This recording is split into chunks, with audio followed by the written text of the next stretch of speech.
Magandang araw sa inyong lahat at welcome sa aking channel.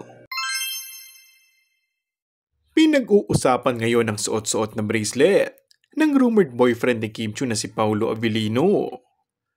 Kamakailan kasi ay napanood ng mga netizens ang in-upload na Christmas Station ID na kung saan ay agaw pansin at first time nila na nakita nakasuot ng bracelet ng aktor. Sinang source ay galing nga daw ito kay Kim Chiu. Base sa mga komento ng ilang netizens, ito raw ang napapabalitang iniregalo pala ng aktres kay Paolo. Hindi na makapaghintay ang karamihan sa Kim Pao fans at pinipressure na sina Kim at Paolo na aminin na ang kanilang relasyon.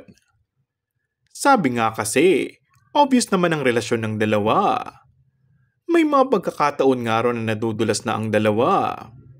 Sa totoo lang, marami naman kasi ang kinikilig kina Kim at Paolo, kaya hindi rin masisisi ang mga fans kung sakaling maging demanding na ang mga ito na umamin na nga ang dalawa. Pati nga ang mga kasamahan ni Kim sa It's Showtime, kinukulit na rin ng Kim Pao fans, supporters tungkol sa relasyon ng dalawa. Pero nilinaw nila na hanggang biro lang sila kay Kim at hindi talaga nila alam kung may relasyon ng mga ito kay Paolo.